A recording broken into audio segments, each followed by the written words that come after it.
des maths. Et bonjour! Après plusieurs semaines et même plusieurs mois passés ensemble à décortiquer un petit peu la numérologie des chemins de vie, nous y sommes, la dernière, celle sur le maître nombre 33, le maître de l'expression. Pour rappel, si tu souhaites calculer ton chemin de vie ou celui de quelqu'un que tu connais, n'hésite pas à consulter la vidéo juste ici, et le lien est également en barre de description juste en bas. Comme tous les autres chemins de vie avant lui, le maître nombre 33 aura son existence découpée en 3 parties. Voyons ensemble la première phase, de la naissance jusqu'à 32-33 ans, la phase de transgression.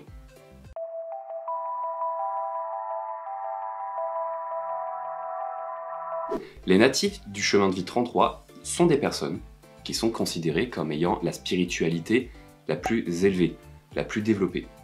Ce sont des natifs qui ont décidé de dédier leur existence aux autres. Et à ce titre, il n'est pas rare que le 33 commence à vivre sa vie dans la frustration et l'injustice. Mais pas envers eux, envers les autres. Très tôt dans leur vie, les 33 découvriront l'importance de l'égalité, de l'équité, et ils se rendront compte que malheureusement, tout le monde ne démarre pas avec les mêmes chances de réussite à la naissance. Et ce constat, qui sera pour lui absolument intolérable, absolument inacceptable, il décidera vraiment d'en faire son cheval de bataille, sa ligne directrice. On remarquera alors très tôt que les jeunes 33 développeront un sens de l'altruisme, un sens de la sagesse, de la maturité très vif pour leur âge. La conséquence qui en découlera, c'est que les jeunes 33, très tôt dans leur vie, apprendront qu'ils ne supportent pas la discipline, ils ne supportent pas les règles, ils auront souvent tendance à remettre en question l'autorité, à remettre en question les principes qu'on va leur enseigner. Pourquoi? Déjà parce que ce sont des personnes qui n'aiment pas qu'on leur dicte quoi faire. En règle générale, souvent, je ne dis pas tous les natifs, mais très souvent les 33 sont des personnes qui ne supportent pas qu'on leur impose des choses à faire. Et d'autant plus lorsque ces règles, ces principes, bafouent les libertés ou les droits des autres. Et ça, c'est quelque chose qui, pour lui, est absolument impossible à envisager, dès lors que ces règles, que ces directives, privent de droits ou privent de liberté certaines personnes, alors que d'autres y auront accès. Souvent dotés d'un altruisme hors pair, ces natifs-là préféreront bien souvent apporter leur aide, apporter leur soutien à la personne en face.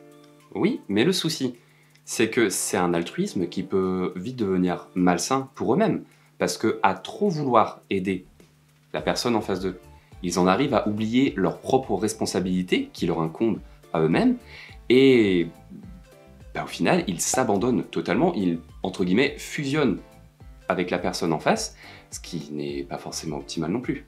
Et ce qui en résulte sera souvent des personnes qui seront trompées, qui seront manipulées, qui auront été utilisées malheureusement, puisque cet altruisme vient, en tout cas en début de vie, bien souvent avec une naïveté aussi hors pair, puisqu'ils ont tellement d'amour en eux, ils ont tellement de bienveillance à donner, qu'ils vont malheureusement souvent tomber sur des opportunistes, sur des personnes qui vont se servir d'eux, d'un point de vue financier, d'un point de vue aide en général, d'un point de vue sentimental.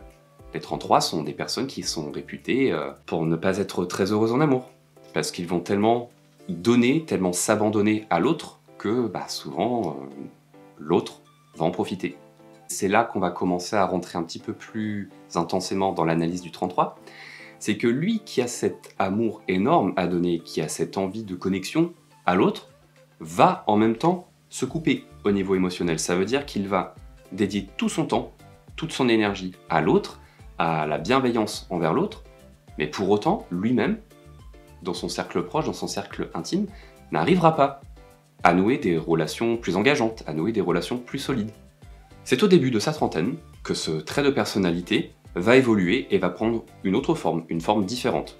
De 33 jusqu'à 55 ans, dans sa seconde période de vie, la période d'exécution ou cœur de vie.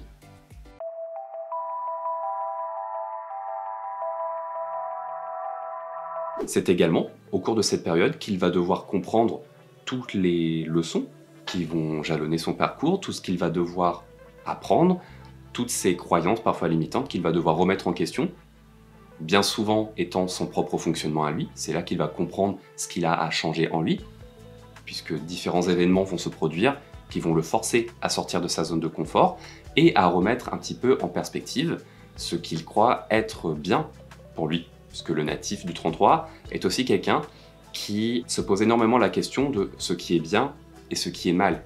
Qu'est-ce qui est bien et qu'est-ce qui est mal? Qu'est-ce qui est jugé bien? Qu'est-ce qui est jugé mal? Et pour ça, il devra expérimenter ce que moi, personnellement, j'aime bien appeler, comme dans tous les autres parcours de vie, la leçon primordiale. C'est-à-dire une grosse blessure dans l'incarnation que le natif devra régler, parce que c'est quelque chose qu'il traîne un petit peu de ses vies antérieures. C'est quelque chose qui s'est inscrit dans son karma, dans ses gènes énergétiques, et c'est une grosse leçon, parfois une grosse rencontre, qui l'amènera à remettre en question un trait de sa personnalité qu'il aura au préalable énormément du mal à corriger. Et ce n'est pas évident, puisque bien souvent, les 33 vivront davantage comme des 6. Celui du bienfaiteur, le 33 aura vraiment cet amour inconditionnel, cet amour illimité envers l'humain, envers l'autre. Pour lui, la notion qui prime, la notion la plus importante dans le monde, c'est autrui, c'est l'humain. Il faut aider les autres, il faut donner de l'amour aux autres, il faut se donner à l'autre, il faut tout donner aux autres. Et cette conscience très élevée à destination de l'autre va bien souvent prendre une forme plus originale, prendre une forme, du coup, plus créative, exactement comme le chemin de vie 3. Étant donné que le 3 est le chemin de vie du communicant, mais aussi et surtout de l'artiste, que le maître nombre 33 voit sa numérologie doublée, on peut également l'appeler le maître de l'art. Ce qui signifie donc que son expression, sa capacité à communiquer avec les autres, va bien souvent devoir prendre des directions beaucoup plus originales. Le chemin de vie 33 maîtrise l'art de la parole de manière la plus exquise qui soit. C'est vraiment l'orateur par excellence. Imaginez que l'énergie du chemin de vie 33, s'il devait prendre une forme, serait celui d'un haut-parleur. C'est quelqu'un qui va mettre en lumière, en exergue, les voix, les minorités qui ne peuvent ou n'arrivent pas à s'exprimer. Donc ça, c'est lorsqu'il dédie vraiment toutes ses actions envers les autres. Mais ça arrive aussi, et c'est pas forcément négatif, c'est là simplement un trait de personnalité, un trait de caractère. Il arrive que ses actions soient plutôt basées sur des concepts ou des idées qui le bottent lui davantage, mais qui auront finalement pour vocation, quand même, de servir un intérêt commun. Donc soit il va d'abord axer son existence, son parcours sur des actions purement à destination de l'autre, soit il va prendre un petit virage, il va contourner un petit peu sa direction en travaillant d'abord sur des notions qui le scient lui davantage, mais qui de toute façon auront pour objectif final de servir l'intérêt commun. Et pour que cette expression soit favorisée, il n'est pas rare que l'on retrouve des chemins de vie 33 dans les métiers liés au service public, par exemple, à l'ingénierie, en tant qu'enseignant, chercheur ou même docteur au sens large, pas forcément la médecine, mais vraiment des personnes qui auront poussé leurs études jusqu'au doctorat, toutes spécialités confondues. On les retrouve également souvent dans le droit et, bien évidemment, dans les métiers artistiques. De par leurs nombreuses possibilités professionnelles, très souvent, les natifs du 33 auront une chance de succès démultipliée. Au niveau professionnel, ce sont des personnes qui ont des réussites hors du commun. Et ça, c'est vraiment, je le redis, s'il est aligné et si vraiment il a pleinement pris possession de son énergie 33 et non pas de son énergie 6. Je ne suis pas en train de dire que les 6 ne réussissent pas leur vie, tout au contraire. Je veux dire, ce sont des missions du cœur. Mais pour un 33, vu qu'il a l'énergie double, ça veut dire que en plus d'effectuer des missions davantage liées au cœur, en plus, il va amasser une abondance financière en lien avec ça. Donc autant joindre l'utile à l'agréable, vous me direz. Du coup, pour illustrer la réussite, l'existence du chemin de vie 33, j'ai un exemple à vous montrer. C'est un homme, cette fois. Alors oui, vous allez me dire c'est peu. Mais justement, comme je vous le disais précédemment, le chemin de vie 33 étant déjà un maître nombre qui est très rare de base, mais lorsque en plus le natif arrive à se connecter totalement à l'énergie du 33 et non pas du 3 ou du 6, les parcours de ces natifs-là sont mais totalement hors du commun. Et vous connaissez forcément son nom, puisqu'il a révolutionné, complètement transformé les connaissances de l'humanité, notamment dans le domaine de la physique. Son nom est inscrit à jamais à travers l'histoire, tant il a marqué son époque, tant il a marqué les connaissances dans son domaine. J'ai nommé le mondialement célèbre Albert Einstein. Cet homme, élevé carrément au stade de génie, tant ses prouesses intellectuelles ont révolutionné le domaine de la physique, était un maître nombre 33. Voilà, donc je pense que déjà, avant même de rentrer un petit peu plus dans la description de ce parcours de vie, vous comprenez que des Albert Einstein, il n'en est pas tous les 10 du mois. C'est pas à toutes les époques que nous avons des personnes qui ont autant révolutionné les découvertes physiques ou chimiques. Albert Einstein étant mondialement reconnu pour ses découvertes sur la mécanique quantique et notamment sa théorie de la relativité. Dans cette vidéo, on ne va pas rentrer dans le détail de ces découvertes parce que ça prendrait beaucoup trop de temps et déjà je pense que je vais vous perdre, et moi le premier. Mais voilà, Albert Einstein était un maître nombre 33 qui, dans son enfance, et je n'inventerai un, était également réputé pour avoir des problèmes d'expression jusqu'à son adolescence. C'est quand même rigolo de voir un petit peu à quel point toutes les caractéristiques de ce chemin de vie sont finalement un petit peu cochées chez Albert Einstein. Il avait cette profonde injustice, cette profonde frustration en lui dans sa jeunesse, qui l'ont permis de développer ses traits de caractère, son tempérament, on va dire davantage axé sur le concret, sur l'efficacité, sur le réel, un petit peu quelque part de prouver que ce n'est pas parce qu'on va vous dire quelque chose, ce n'est pas parce que vous voyez quelque chose que cette chose est vérité absolue. Ce qui marque surtout Albert Einstein, et notamment dans ses prouesses intellectuelles, c'est sa capacité à remettre en perspective des choses qui peuvent paraître de l'ordre du postulat, des choses qui peuvent paraître déjà acceptées, déjà comprises, mais finalement, lui, va aller creuser un petit peu plus loin, finalement, en faire des découvertes monumentales. La caractéristique principale de ce chemin de vie, c'est donc quelqu'un qui ne va surtout pas accepter que l'on s'exprime à sa place. Le maître de l'expression est maître dans son domaine. Il sait ce qu'il a à dire, il sait comment le dire. Avoir le sacrilège de le faire à sa place vaudra sanction, vaudra le fait de recevoir ses foudres. Puisque un maître nombre 33 qui n'arrivera pas à gérer sa frustration, qui n'arrivera pas à gérer son sentiment d'injustice, sera quelqu'un qui, s'il est désynchronisé, va basculer vers l'ingérence, l'irresponsabilité, l'irrespect. Ce sera quelqu'un qui sera très moralisateur, qui sera très critique, et surtout, l'émotion principale qui va prédominer va être la colère. Je ne suis pas d'accord, maman est très en colère. Les chemins de vie 33, lorsqu'ils n'arrivent pas à gérer leurs pulsions, auront des crises, mais de colère rarement canalisables. Si ces émotions ont été correctement canalisées, un déclic va s'opérer, ça peut être début cinquantaine comme ça peut être fin quarantaine.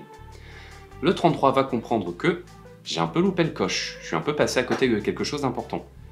Et ce quelque chose, bah finalement c'est moi. Du coup, comment rattraper un petit peu ça? Donc on va voir ça maintenant, dans sa troisième phase de vie, la période dite de révolution.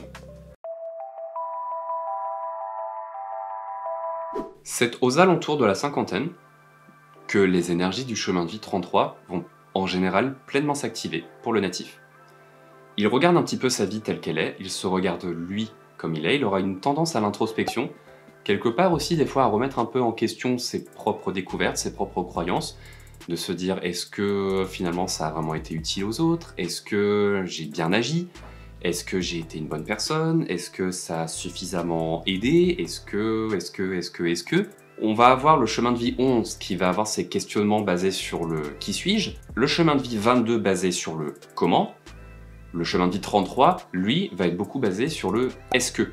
Si le chemin de vie 33 a plutôt vécu comme un 6, bon, il va poursuivre son existence exactement comme un 6. Du coup, s'il est 33, il essaiera de sortir un petit peu plus de sa bulle mentale, dans cette espèce de barrière qu'il aura érigée entre lui et les autres. Donc ça va être le premier côté révolutionnant dans son parcours. C'est déjà un grand changement dans sa perception de l'amour, finalement. Cette deuxième révolution, ce deuxième changement, sera axé sur sa réputation. Si le 33 était correctement aligné, eh ben, bien souvent, il accède à la renommée. Il accède à la notoriété, il reçoit des titres, des médailles, des récompenses, il accède au prestige. Si en revanche, le 33 n'a pas su pleinement prendre le taureau par les cornes et se connecter aux énergies qui le caractérisent, il va tomber dans ses côtés plus bas, dans ses côtés plus négatifs, et là il sera considéré comme un paria, il tombera en disgrâce. Soit d'un côté, on va avoir le prestige, soit d'un côté, la disgrâce. C'est pour ça que c'est extrêmement difficile de pouvoir vivre pleinement sur un chemin de vie 33. Parce que lorsque les natifs y arrivent, ils partent mais très très haut dans la société, tout comme ils peuvent en descendre extrêmement bas. Si tu es donc chemin de vie 33 ou que tu connais quelqu'un qui a cette numérologie, sois vigilant lorsque tu atteindras les âges suivants.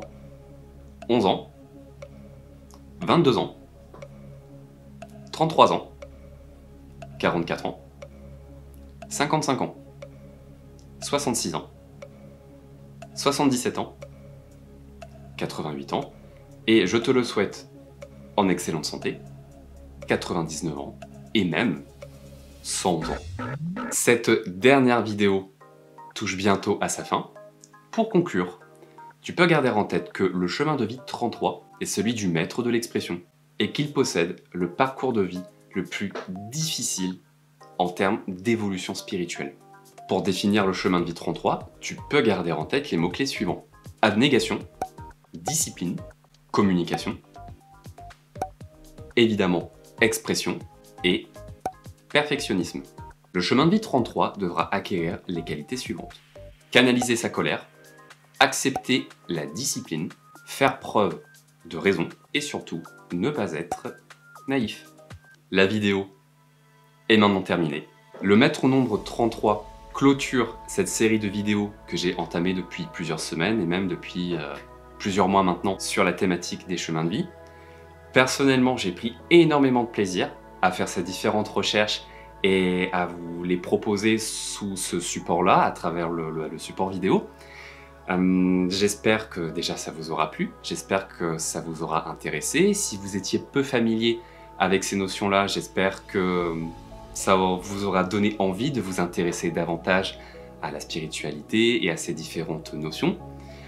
Si vous aviez des questionnements, si vous aviez des blocages dans votre vie, j'aurais pas la prétention de vous dire que j'ai tout changé, mais si au moins ça vous aura donné des pistes de réflexion, si ça vous aura permis de débloquer certaines choses, de vous permettre de comprendre certaines choses, j'en serais mais super heureux.